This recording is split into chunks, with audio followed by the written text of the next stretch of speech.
Bonjour à toutes et à tous, c'est Antoine pour Photopia, j'espère que vous allez bien. Laissez-moi juste un petit peu déguster ça, ça fait bien 30 minutes qu'il est préparé. Oh, les bubble tea, c'est toujours une petite tuerie. Petite photo pour Instagram.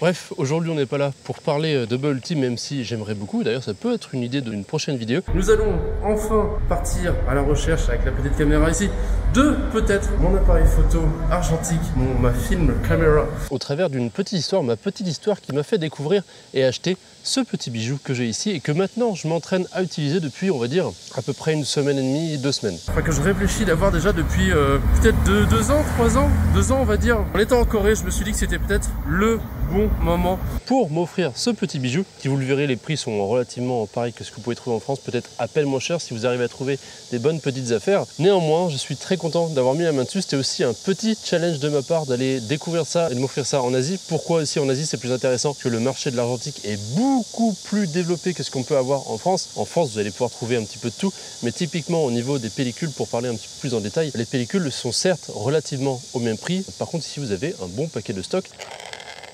Oh, c'est bon ça. Le premier magasin qui va pouvoir me permettre de checker tout ça. Ah, ils ont l'appareil que je recherche, qui a l'air en plus en très bon état. Est-ce que vous saurez repérer quel appareil fait partie de ceux que j'aimerais posséder? Je voulais à la base vous faire un vlog en immersion dans certains marchés, certains magasins que vous allez pouvoir trouver à Séoul pour vous montrer un petit peu comment ça se déroule, comment aller chercher les endroits, à quel point on peut trouver de l'argentique. Et vous allez voir que c'est pas très compliqué. Néanmoins, j'ai rencontré quelqu'un sur le chemin qui a pu m'aider, ce qui a dérangé un petit peu sans être négatif. Bien au contraire, même ma découverte et mon exploration, on va dire, du marché argentique pour trouver mon appareil. Ce qui fait que j'ai pas pu vlogger, on va dire, de façon classique. Et je me suis dit, pourquoi pas vous raconter une petite histoire bien assise, comme ça, bien accompagnée. Prenez un petit jeu aussi avec vous, un petit thé ou quelque chose, pour que vous puissiez m'accompagner durant cette petite histoire. Il y a une espèce de crème à l'intérieur, c'est une tuerie d'ailleurs, je vais enlever ça. Je m'étais renseigné sur internet pour savoir ce qui existait et ce que je cherchais de mon côté, c'était un appareil qui serait relativement compact mais qui gardait une qualité photographique qui était quand même très importante, qui change un petit peu mes habitudes de travailler pour avoir quelque chose d'un peu de frais, de nouveau. Donc avoir un réflexe classique, c'est pas quelque chose qui m'intéressait de soi, donc je voulais m'orienter sur ce qu'on appelle les télémétriques. Pour ceux qui ne connaissent pas, bien sûr, je sais qu'il y en a d'entre vous qui font l'argentique qui vont savoir ça sur le bout des doigts. C'est un petit appareil compact, souvent accompagné d'une focale fixe qu'on ne peut pas changer, sauf par exemple pour les Leica ou certains Nikon, pour ceux que je connais. La particularité première des télémétriques, c'est une visée qui est déportée. C'est-à-dire qu'on aura un viseur en haut à gauche qui va vous permettre de voir à travers un petit miroir qui sera au-dessus de l'objectif ou plus ou moins au-dessus de l'objectif, ce qui fait que vous ne voyez pas en temps réel ce qui se passe dans votre appareil. Donc ça, c'est un des inconvénients, on va dire, mais c'est une façon de travailler qui est un petit peu plus différente et c'est vraiment ça que je cherchais. Même si la mise au point va se faire en manuel, avec une mise au point manuelle, on a tout intérêt à beaucoup mieux travailler et à préparer sa scène, vu que ça va être d'autant plus compliqué à faire le focus. Donc moi c'était ça que je cherchais à prime abord, pas que je puisse mettre dans la poche mais qu'il puisse se ranger dans le fond du sac sans trop me gêner. Et j'avais de mon côté 3 modèles de prédéfinis, j'avais un Canon, un Olympus, mais qui est apparemment très difficile à trouver en Corée du Sud et de manière générale un petit peu dans le monde. Maintenant, il y avait 2 autres appareils, il y avait un Minolta qui était beaucoup plus rare aussi, et un Yashica qui pouvait se trouver, et qui est d'ailleurs l'appareil que vous retrouvez dans les The Amazing Spider-Man, c'est l'appareil que Peter Parker utilise. J'avais récupéré ces 3-4 références-là que je m'étais mis en tête, que j'avais gardé sur mon téléphone pour pouvoir les montrer aux vendeurs et ensuite directement savoir s'ils en avaient ou pas. Et il se trouve que l'appareil que je cherchais en priorité était le plus répandu. Pourquoi? Parce que c'était un des appareils les plus vendus de son époque. Petit indice, pour ceux qui connaissent très bien le domaine de l'argentique, vous allez peut-être trouver comme ça, c'est un appareil qui date de 1972, qui a exactement 50 ans aujourd'hui, qui va d'ailleurs en faire un joli clickbait sur la miniature de cette vidéo, je pense, qui le rend d'autant plus impressionnant quand vous allez voir l'état de conservation de cet appareil qui est assez incroyable. Tikonica C35 qu'on voit pas souvent, Yashica aussi, qui a l'air assez abîmé mais qu'on peut retrouver ici. Un autre Canon qui a l'air en très bonne qualité, je vous avoue. Et ben je vais aller demander à vérifier ça. J'ai donc parcouru différents magasins, j'avais différentes zones d'attribuer sur Séoul que je voulais aller voir. La plus connue, ça va être Namdaemun, le bord d'un axe principal qui vous donne accès à plein de boutiques. Attention néanmoins, celle-ci sera peut-être une des plus touristiques, celles qui vont avoir les prix les plus chers. J'étais allé moi à plusieurs endroits ici pour voir un petit peu les prix qui se faisaient en fonction de ce que je savais et ce que j'avais vu sur internet. À savoir qu'au niveau des prix, j'ai pas regardé exactement les cotes des appareils. Moi je cherchais quelque chose qui se situait entre 100 et 200 euros. Donc au niveau des télémétriques que je recherchais, c'était à peu près dans mon budget. Les Leica, vous en avez énormément, c'est un truc de fou. Je sais pas le nombre de quantités de Leica qui sont disponibles dans le monde, mais en tout cas il y a une bonne partie qui se trouve en Corée du Sud. Ensuite, deuxième lieu que moi je connaissais aussi très bien, dans lequel je voulais aller jeter un œil, mais on me l'avait pas trop recommandé, le fait que c'est un endroit qui est quand même assez vieux, qui souvent a des appareils qui vont pas forcément marcher, parce qu'en fait c'est simplement des brocantes. C'est à Dongdaemun. Une des vidéos que j'ai tournées d'ailleurs vous présente un petit peu le quartier. Si jamais vous cherchez des objectifs, ça peut être l'occasion de mettre la main sur des bonnes pépites, comme les objectifs russes qui sont bien connus dans le monde de l'argentique. Et donc au final, moi je n'y suis pas allé. Sur le chemin, je m'étais arrêté dans le premier lieu. Alors il faut savoir qu'en Corée c'est très connu, hein, c'est pas quelque chose de caché. Mais néanmoins, quand je cherchais moi sur internet en anglais en particulier, c'est un des endroits que je ne trouvais nulle part. Vraiment, à chaque fois, ça parlait de Namdaemun et un petit peu de Dongdaemun. Et moi, je me suis arrêté à côté de mon quartier préféré de Séoul, ça tombe bien, à Changmolo. Changmolo, c'est un des axes principaux des lignes de métro que vous allez pouvoir trouver qui se retrouve en plein centre de Séoul, un petit peu au nord. La zone de Changmolo et de Uljiro n'est pas du tout touristique, ce qui veut dire aussi que vous allez pouvoir trouver des appareils à des prix corrects et qui ne sont pas trop chers. D'ailleurs, j'étais allé chercher un fil pour cet appareil-là, je voulais essayer de protéger l'objectif, au final, je n'en ai pas pris. J'étais allé en acheter un à Changmolo, il était un petit peu abîmé, il n'était pas en parfait état, mais il me l'a vendu 5000 won. Et après ça, j'étais allé à Namdaemun pour voir ce qui se faisait là-bas. J'avais trouvé des filtres et les filtres se vendaient à 20 000 won. Donc autant vous dire que je n'ai pas cherché plus longtemps et je leur ai dit ben écoutez non moi ça m'intéresse pas, et au final j'ai abandonné et j'ai juste un petit cache que je mets par dessus qu'il faut pas oublier d'enlever, parce que quand vous avez un télémétrique vous n'avez pas ce qui se passe à travers l'objectif, comme ça a pu m'arriver. Vous pouvez prendre des photos avec le cache sur l'objectif sans jamais vous en rendre compte. Donc ça c'est une des choses à faire très attention avec un télémétrique. Et il se trouve qu'à Changmolo, je me suis baladé, effectivement j'ai vu qu'il y avait énormément de boutiques de caméras, c'est d'ailleurs peut-être l'endroit principal dans lequel vous allez pouvoir acheter tout votre matériel photographique à Séoul. C'est vraiment un endroit que je vous conseille d'aller voir. Et d'ailleurs, une des boutiques que je suis allé voir, qui est assez impressionnante, qui se passe sur plusieurs étages, c'est peut-être le plus gros bâtiment sur les appareils photo que vous allez pouvoir trouver à Séoul, mais qui est aussi un musée. Vraiment, à l'intérieur, vous avez énormément de pièces qui sont relativement assez chères, mais vous avez aussi des pièces assez rares d'appareils photo, comme j'avais trouvé un Nikon tout en cover or. Vous avez plein d'appareils comme ça, assez atypiques et très rares, et bien sûr avec des Leica qui vont avec, qui vous en fait une visite plutôt intéressante si jamais vous aimez le monde de la photographie. Je me baladais dans quelques boutiques qui se trouvaient par-ci par-là, donc je les faisais un petit peu au hasard, je demandais les appareils qu'ils avaient, et il se trouve qu'à chaque fois, le Canon que je cherchais, ils l'avaient en boutique. Donc j'ai demandé le prix à chaque fois, j'ai vérifié quelques points sur internet auxquels il fallait faire attention quand on l'achetait en argentique, voir si l'intérieur était assez en bon état, vu que c'est pas quelque chose qui est censé être trop abîmé, voir le dessous de l'appareil, voir si c'est énormément rayé ou pas, voir aussi au niveau de l'objectif s'il n'y a pas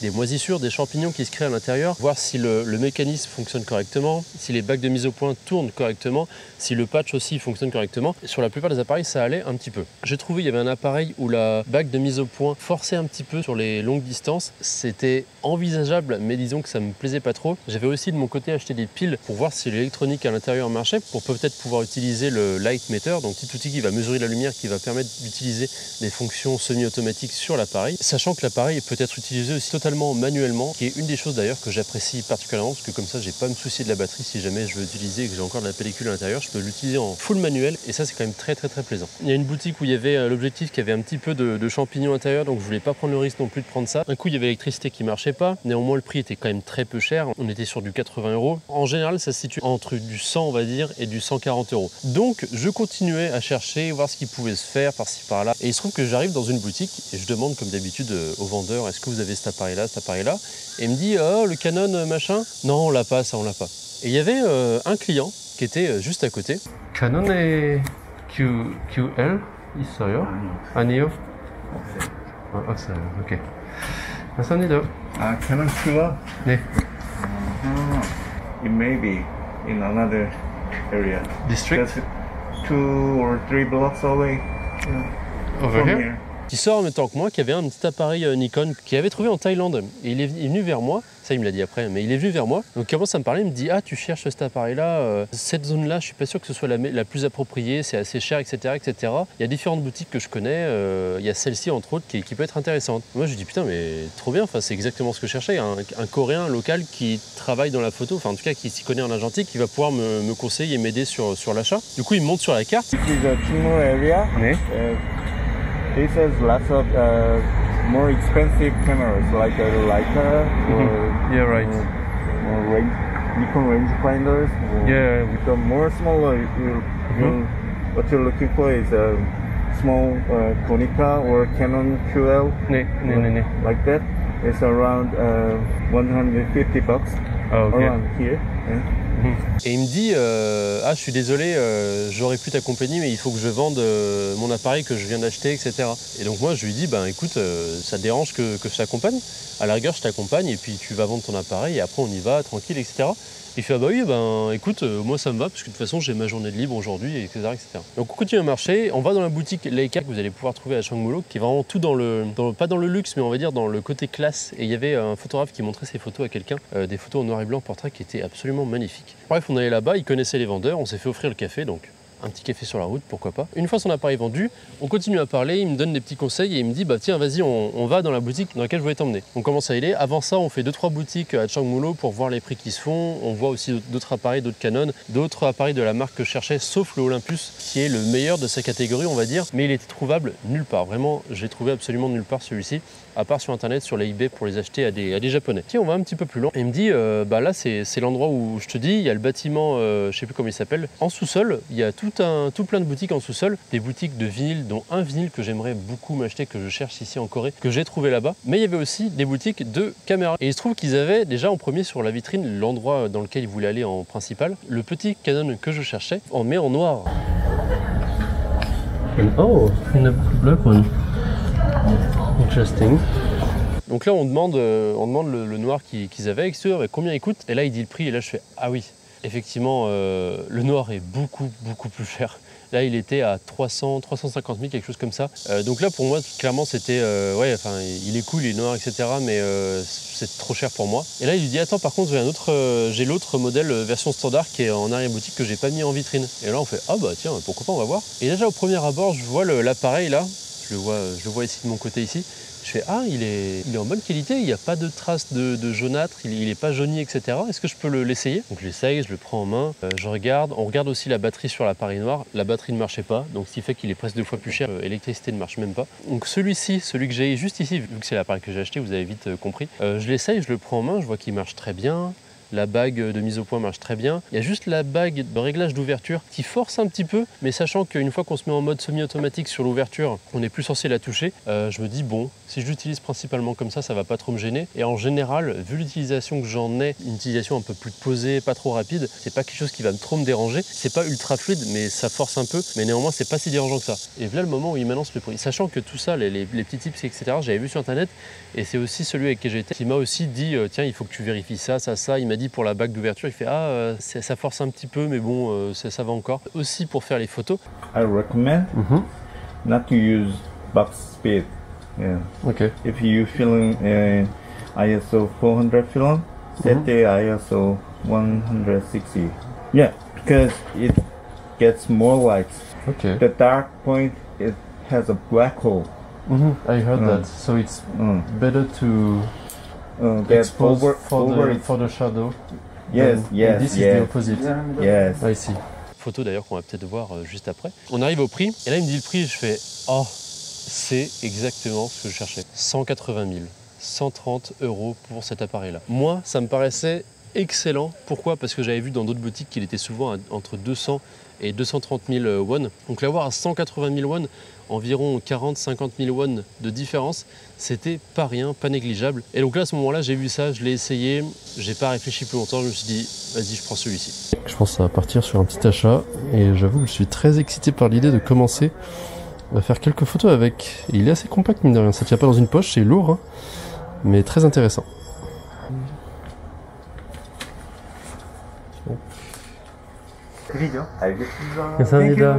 Thank you very much. Donc, le petit appareil que je vais vous parler juste ici, en excellentes conditions. Je vais vous faire un petit état des lieux, histoire de vous montrer la beauté de ce petit bijou. Il s'agit bien évidemment, vous l'aurez compris, pour ceux qui connaissent le monde de l'argentique, du Canon QL17G3 qui se trouve ici dans mes mains et qui est en excellentes conditions, qui a été fabriqué en 1972. Alors c'est peut-être un modèle qui a été fabriqué un petit peu après, hein, vu le nombre de modèles qu'ils ont vendus. Donc j'ai tout, le Canon Made in Taiwan, le capot qui s'ouvre. En l'intérieur, on est encore une fois en parfait état. Les mousses sont en excellentes conditions. Je pense qu'elles ont été changées, etc. L'appareil a sûrement dû être restauré en partie et nettoyé. Il n'y a quasiment aucune trace nulle part. Dessous, il n'y a absolument aucune rayure aussi. Bref, je vous montrerai ça en détail. C'est à peine croyable de pouvoir trouver un appareil de cette condition-là, de cette qualité, et qui a 50 ans cette année. C'est vraiment, je trouve ça hallucinant.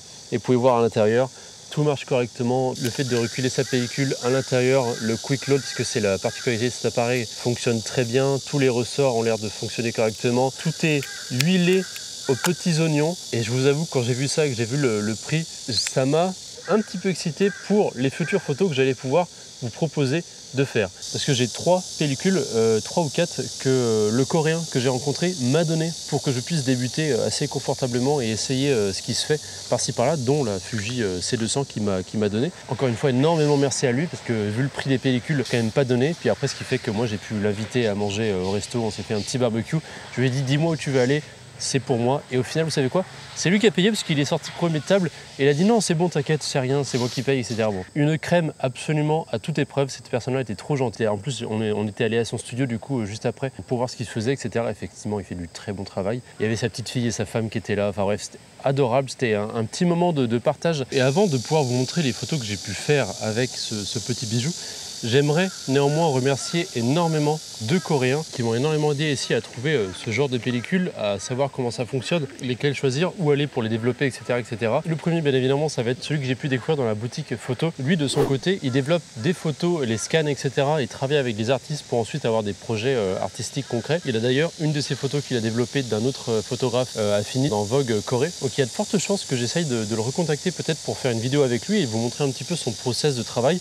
Dites-moi en commentaire si jamais ça vous intéresse. Je pense que ça peut être un petit tour assez authentique d'un des labos que vous allez pouvoir trouver en Corée du Sud, comme il y en a beaucoup. Et une autre personne aussi que je tiens à remercier énormément, je vous mettrai aussi son Instagram, qui m'a énormément aidé déjà depuis longtemps, que je suis depuis ma première aventure en Corée, qui fait que de l'argentique, qui a des photos assez atmosphériques et très élégantes, très mystérieuses, qui ont quelque chose qui travaille la texture et la lumière d'une façon assez particulière que j'aime beaucoup. Et donc cette personne-là vit à Séoul. Je ne l'ai jamais vu, je l'ai juste parlé sur Instagram, on s'échange des fois d'autres choses à propos de la photo, qui est extrêmement gentil et qui a pu me recommander énormément de choses, que ce soit déjà au niveau des films, au niveau des appareils qui étaient recommandables aussi, sur ce qui se faisait, ce qui était possible d'acheter, etc. Et aussi, et particulièrement au niveau des labos, puisque les labos sont quand même un des endroits très importants pour les photographes argentiques pour pouvoir développer et scanner ces photos, même si évidemment ça peut se faire de son côté, ça peut se faire tout seul. Qui m'a donc donné un labo qui est vraiment pas cher du tout. D'ailleurs, je vais vous donner le nom du labo parce que ça fait 2 fois de suite que je vais dans leur labo et qu'ils me disent oui, vous les aurez dans 1 ou 2 jours maximum. Et au final, je les ai dans les 2-3 heures qui suivent mon dépôt au magasin, au labo. Donc encore énormément merci à cette fille-là sur Instagram. Je vous mets sur Instagram si jamais vous voulez aller voir ce qu'elle fait. Elle a un univers à elle qui est, je trouve, très parlant. Vraiment, ça a été de l'or pour moi pour essayer de me mettre dans le moule argentique, on va dire, et d'essayer de comprendre comment fonctionnent tous ces univers. Est-ce qu'il serait pas temps, du coup, de passer à mes photos, les photos que j'ai pu faire? Donc la première 4400, noir et blanc. Ensuite, il y avait de la Kodak Gold 200 et la Kodak Ultramax 400. Écoutez, il n'y a plus qu'à visionner. Voilà ce que ça donne.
J'espère que vous avez aimé ces photos. Pour moi, c'était une vraie première expérience. Bien évidemment, j'ai fait cette vidéo, mes premières photos argentiques étaient avec un compact tout automatique et une pellicule périmée. Donc, on va dire que c'était un faux départ. Néanmoins, ici, on démarre très bien avec un appareil que je vais emmener au maximum avec moi, histoire de faire le maximum de photos. C'est un petit bijou satisfaisant à utiliser un petit peu tous les jours, pas trop parce que ça coûte quand même assez cher. J'espère de mon côté que la vidéo vous a plu, j'espère vous retrouver très bientôt. J'ai sûrement vous faire des vidéos en immersion dans Séoul où je vais shooter avec une pellicule entière sur un shooting, histoire de voir ce que ça donne, de voir ce qu'on peut faire aussi, peut-être retourner encore une fois à Uljilo, faire les meilleures photos là-bas que je peux possible, mais cette fois-ci avec de l'argentique. Et encore une fois, j'espère que la vidéo vous a plu. Je vais terminer mon petit bubble tea, il me reste encore de quoi boire et je vous retrouve la semaine prochaine tous les mardis pour les vidéos. C'était Antoine pour Photopia.